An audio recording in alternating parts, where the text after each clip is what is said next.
नागपुर शहर में बीती रात हुई हिंसा के बाद से चारों ओर तनावपूर्ण माहौल बन चुका है, लेकिन पुलिस प्रशासन द्वारा सख्त निगरानी रखी गई है। जगह जगह बैरिकेड्स लगाए गए हैं। कर्फ्यू वाले क्षेत्र में कड़ा पुलिस बल तैनात है। वहीं लोगों की आवाजाही भी बिल्कुल ना के बराबर है। वहीं समाज कंटकों पर पुलिस द्वारा विशेष निगरानी रखी जा रही है।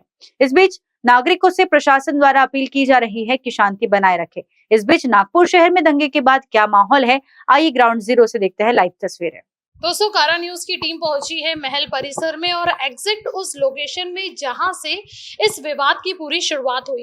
वैसे तो दो गुटों के बीच हुई इस झड़प में दोनों ही गुट अपनी अपनी प्रतिक्रिया दे रहे हैं कि कुछ अफवाहों की वजह से जो था वो दंगल जो था यहाँ पर निर्माण हो गया था। लेकिन सवाल ये उठता है कि अभी अभी हमने आपको दिखाया कि यहाँ पर जिस गली में हम गए थे वहां पर ऐसे ऐसे लोगों की गाड़ियां जो खड़ी थी, जिन्होंने जो शायद इस दंगल में शामिल भी नहीं हुए थे, उनकी भी गाड़ियों को नुकसान पहुंचाया। कुल मिलाकर मैं आपको बता दूं कि 3 से 4 कारें जो हैं वो पूरी तरीके से पत्थर मारकर उसे क्षतिग्रस्त कर दिया गया है। तो वहीं 30 से ज्यादा बाइक्स जो हैं उसको नुकसान पहुंचाया है और उन्हें आग के हवाले झोंक दिया है। आपको बता दूं कि कुल मिलाकर बीती रात इस घटना ने जो उग्र रूप धारण किया था वो सिर्फ और सिर्फ अफवाहों को हवा देने वाली बात थी।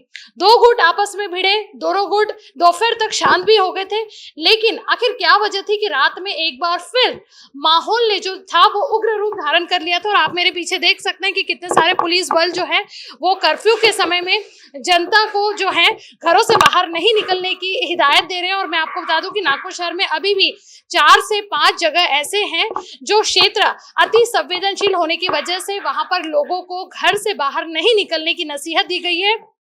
इतना ही नहीं तो हमारे नागपुर शहर पुलिस आयुक्त डॉक्टर रविंद्र कुमार सिंघल सर ने हिदायत दी है कि ये आदेश तब तक जारी रहेंगे जब तक कोई अगला आदेश जो है वो लागू नहीं होता।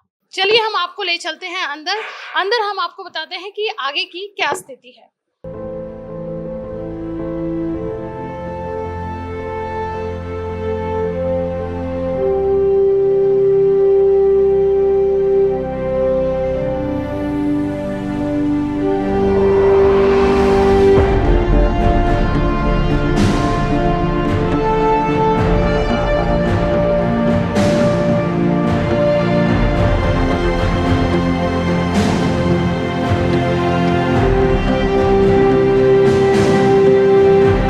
दोस्तों नमस्कार, मैं हूं रूपा पंडित। जैसा कि आप सभी को पता है कि महाराष्ट्र की आन बान और शान नागपुर शहर में बीती रात जिस तरह का हादसा हुआ, या फिर हम बोल सकते हैं कि दो गुटों में आपसी झड़प हुई, जिसकी वजह से यहाँ पर बहुत सारा नुकसान भी हुआ है।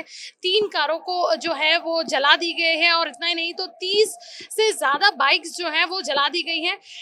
ये जो दरअसल ये जो घटना हुई है, ये पूरी घटना कहा जा रहा है कि औरंगजेब की कब्र के विवाद को लेकर उठे बवाल पर नागपुर शहर में दो गुट आपस में भिड़ गए। और इस गुट के भिड़ने का कारण एक्चुअल में अभी भी नहीं पता चला है कि ये अफवाह थी या फिर वाकई में किसी असामाजिक तत्व द्वारा नागपुर शहर में फैलाया गया ये दंगा था। हम आपको बता दें कि आप मेरे पीछे देख सकते हैं कि ये वही जगह पे कारा की न्यूज की टीम पहुंची है जहां पर से एक्चुअल जो ये दंगा था वो शुरू किया गया था। आप मेरे आजू बाजू देख सकते हैं कि किस तरह से नागपुर शहर में कर्फ्यू लगाया गया है। दोस्तों, नागपुर शहर हमेशा से ही सांप्रदायिक सौहार्द और भाईचारे का प्रतीक रहा है, लेकिन हालिया सभी को इस घटना ने झंझोर कर रख दिया है। लोगों ने मांग की है कि इस मामले में शामिल सभी अधिकारियों की जांच होनी चाहिए। साथ ही पुलिस के पास जो भी घटना थी उनकी घटनाक्रम पर भी ये सवाल जो है वो उठ रहा है। लेकिन आखिर में सवाल नागरिक यही पूछ रहे हैं कि जिस तरह से यहाँ पर जान माल का नुकसान हुआ है उसकी भरपाई आखिर कौन करेगा। तो इस वक्त मेरे सामने नागपुर शहर के एडवोकेट गणेश जी बिस्सा मेरे साथ में मौजूद है। सर, ये जो अभी बीते रात जो घटना हुई है, ये घटना के बारे में आप संक्षेप में क्या माहिती, मतलब क्या था ये एग्जैक्ट, ये अफवाह की वजह से बहुत सारी चीज़ों प्रोटेस्ट बढ़ा, कल विश्व हिंदू परिषद बजरंग दल द्वारा जो कार्य हुआ है उससे आपका क्या कहना है इसमें? देखिए कैसा है, कल जो कार्य घटा जो पूरे भारतवर्ष में चल रहा है कि औरंगजेब की कब्र हटाई जाए, ये विषय को लेके कल चल रहा था। उसी बीच जब ये चीज़ यहाँ पे घटी, मुस्लिम बंधु लोग जब नमाज पढ़ के बाहर निकले और उन्होंने वो चीज़ अच्छी नहीं लगी।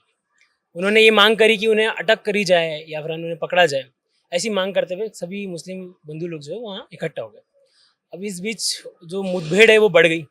ये मामला जो एक हिंदू वर्सेस मुस्लिम का एक मामला बन गया और इस बीच जो पथराव जो शुरू हुए, बात ऐसी है कि जो पथराव हुए हैं या जो तोड़फोड़ हुई है ये इतने जल्दी और इतने प्रॉपर तरीके से कैसे हो सकती है। आज हम भी अगर कोई लोगों को बुलाने जाते, इतने सारे लोग कैसे क्या आ जाते। आप देखेंगे सोशल मीडिया पे कई सारे ऐसे वीडियोस है जिसमें प्लान्ड करके सभी चीज़ की गई है। हिंदू तो कोई नहीं उसमें, कोई भी ऐसा व्यक्ति नहीं है जिन कल जो कर रहे थे कि कार जलाना, ये कहाँ से सीख रहे हैं, ये कहाँ से हो रहा है। तो बात ऐसी, ये प्रशासन को ध्यान रखना चाहिए कि ये जो चीज़ हो रही है, ये पत्थर यहाँ इतने कहाँ से आ रहे हैं, या इतने जो लोग उपद्रवी जो यहाँ रहने वाले भी नहीं हैं वो लोग यहाँ कहाँ से आ रहे हैं। इसी बीच हमने आज आकर थोड़ी सी लोगों को एक लीगल एड करने के लिए कि एक प्रॉपर वे में कंप्लेंट होनी चाहिए, FIR रजिस्टर होना चाहिए, इसके लिए हमने लोगों को मदद करी अधिवक्ता परिषद नागपुर तरफ कि उन्हें कि क्या क्या आपके नुकसान हुए, किस तरीके से हुए।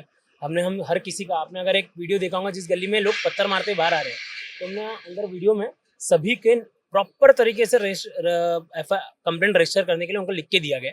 ये लीगल एड प्रोवाइड हमने हमारे तरफ से करी है, क्योंकि हमारा कहना है कि गलत जिन्होंने किया है वो गलत है, उनको ऊपर कार्रवाई होनी चाहिए। कई लोगों के फोटोज़, कई लोगों के आधार कार्ड और कई लोगों के हमारे को इलेक्शन कार्ड जो है रास्ते पे पड़े मिले हैं।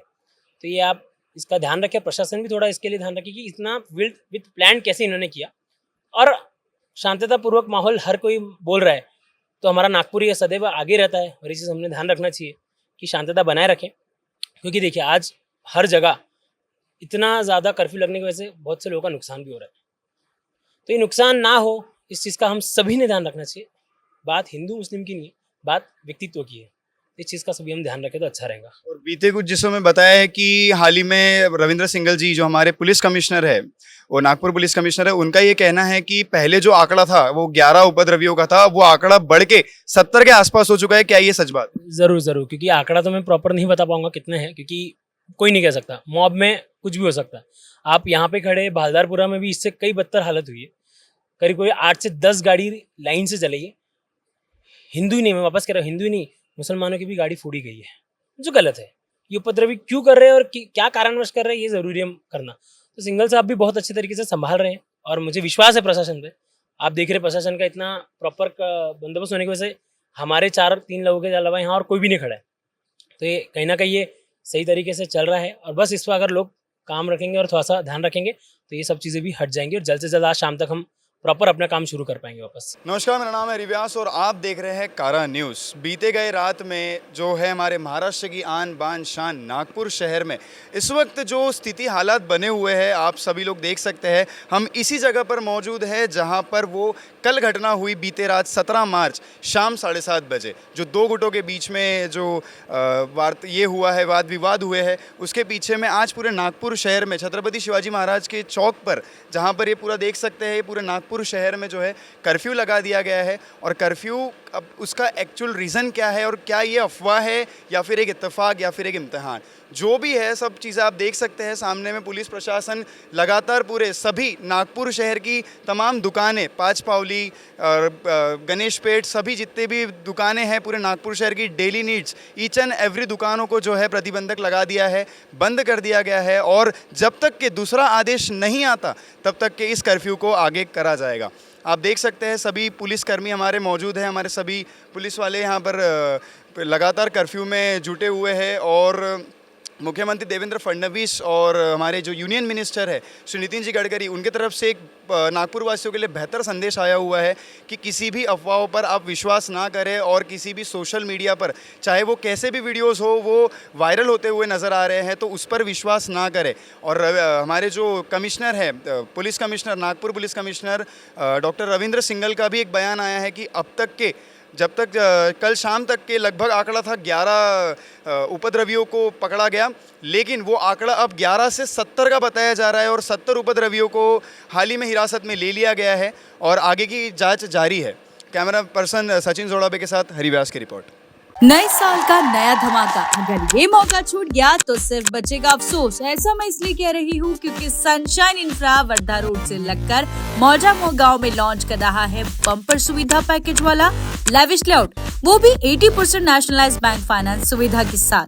नियरेस्ट लोकेशन की बात की जाए तो गायकवाड़ पाटिल इंजीनियरिंग कॉलेज से बिल्कुल लगकर, मेट्रो स्टेशन से 500 मीटर, बुट्टीपुरी सिटी सेंटर से 1 किलोमीटर और समृद्धि हाईवे से सिर्फ 5 किलोमीटर की दूरी पर। एजुकेशन हब और इंडस्ट्री जोन के बीचों बीच ये लेआउट पर आपकी प्रॉपर्टी बन सकती है गोल्डन चांस। तो आज ही बुक कीजिए अपना प्लॉट सनशाइन इंफ्रा के साथ। इनका पता है plot number 21, Jogi Nagar, ring road, Shatabdi Chowk, Suyog Nagar, Nagpur. For more details contact them on 9371436010। Site visit also available.